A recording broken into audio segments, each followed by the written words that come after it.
Olá pessoal, se inscreva no canal, compartilhe esse vídeo para outras pessoas saberem o defeito dessa placa aqui, Itautec, e vamos aqui. Então assim, eu coloquei 32 bits, tá?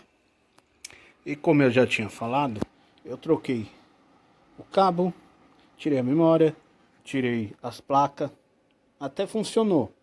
Quando eu tirei essa placa foi até a metade, então eu achei que o erro seria a placa, pois não. Como essa placa ficou um tempo desligado, eu instalei os 64 bits com instalado essas duas placas e foi de boa. Coloquei as memórias, instalei, reconheceu, beleza. Aí conforme eu fui usando, né, começou a dar alguns erros, não iniciava também, a tela não abria. E deu erro de vez no HD, né? Eu tive que formatar. Porém, quando eu fui formatar, tentei colocar nos 64 bits e não ia de jeito nenhum. Isso já tem uns 3 dias. Só que nessa placa você tem que deixar um tempo para poder resetar a BIOS, para poder, né, fazer tudo de novo. Aí na internet eu vi um vídeo recente do canal NW Informática ou WN Informática ou MN Informática, alguma coisa desses três nomes aí que eu falei que é o canal. É um vídeo recente, com 2 dias, desde a data desse vídeo que eu tô postando, né? Aí mostra assim, que 2 pentes de memória, quando você utiliza, ele, dependendo de quanto tiver o seu processador aí, ele utiliza isso, 2,66. Se eu colocar mais uma memória, que nem tem aqui, ele já baixa. Não sei para quanto, mas vamos dizer assim, que 2,50, 2,40. Se eu colocar 4 pentes de memória, ele vai baixar mais ainda. Então, não sei se esses DDR2 também funcionam assim, ou só a partir do DDR3. Mas tá aí, ou DDR4, né? Então eu coloquei 3, depois eu posso tirar um e deixar só os 3 GB mesmo, porque aqui ele tá quase reconhecendo só 3 GB. Porém, tá com 4 GB. Depois eu posso tentar colocar os 64 bits de novo, retirando uma das memórias. Depois que eu colocar os 64 bits, aí sim eu pego e coloco uma das memórias. Aí fica com 3, e aí vai reconhecer os 4. Então, às vezes você troca tudo no computador, mas nesse caso aqui, que nunca aconteceu, que eu já peguei Itautec, porém era 2 slots, não 4. E esse aqui deu isso aqui, que deu erro, não consegui instalar 64 bits. Aí eu terei que tirar uma das memórias, instalar, depois pôr. Só que aí corre o risco de não reconhecer, que já aconteceu em outras máquinas comigo. Por isso que eu tentei já fazer com os 3, né? Os 3 memória, que esse é o certo. Ou então você faz assim, instala e depois põe outro pente de memória, que é o que eu vou tentar e provavelmente vai dar certo, né? Porque ele não vai dar bug, não vai dar erro, conflito, por causa das marcas da memória, porque elas são, cada uma é um drive, vamos dizer, né? Não são as 3 iguais. Que é a memória que eu fui comprando de ferro velho e fui testando e foi funcionando. E aí eu fui pondo nos computadores.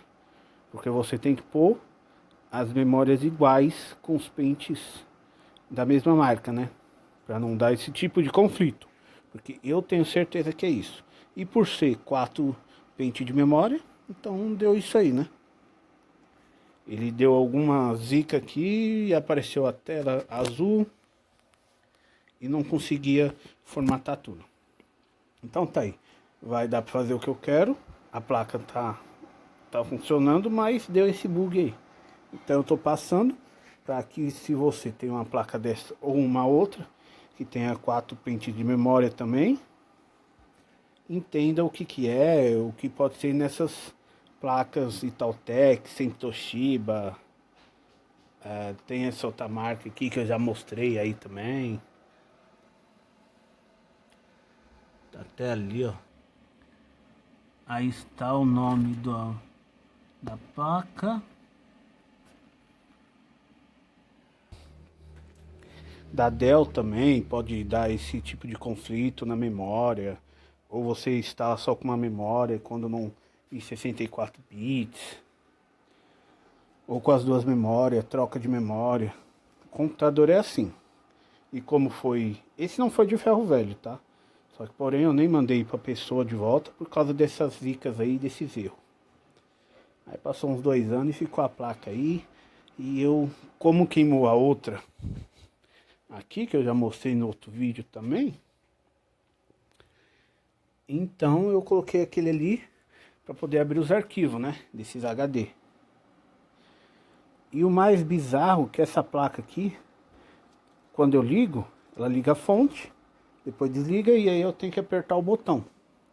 Aí funciona. Já coloquei outra fonte e aí quando eu ligo na tomada ele liga direto. E isso não pode acontecer, né? Então, eu tenho uma outra fonte como essa. Não sei se funciona do mesmo jeito, porque cada fonte tem seu circuito, né? Essa fonte veio com ele. Então até agora está funcionando. Se eu trocar e não funcionar, aí eu não sei o que fazer, né? Ou descartar, porque só funciona com essa fonte. É igual esse aqui. Esse aí só funcionou com essa fonte. E esse aqui, ele é... Eu coloco 2 GB, ele funciona. Já coloquei 64 bits também, dá a mesma coisa, tanto 32, tanto 64. Aí eu coloco a outra memória, ele fica a tela preta. Aí eu tenho que reiniciar para ele começar a rodar. O SATAS deu problema, eu tive que tirar e deixei só o HD IDE, que é o antigo, que usa esse aqui mais grosso. Não é a placa de vídeo, é realmente as memórias. Já troquei de memória também, a mesma coisa. Então, né, esse tipo de coisa aí que acontece. Então, se você quiser assistir os outros 3 vídeos, que vai estar aí no canal também, na sequência. Quem está começando agora, né, assistir os 4 para poder entender um pouquinho mais. Então, é uma aula básica, uma aula para ensinar como arrumar os defeitos, como você não jogar fora o seu computador, usar mais um tempo, ou usar só como eu quero aqui, só para dados, para transferir de um HD para o outro, para pôr no notebook, que é melhor a configuração, ou só para dados mesmo, né? Enfim, espero ter ajudado em alguma coisa. Esse vídeo vai ficando por aqui e até um outro vídeo. Fui!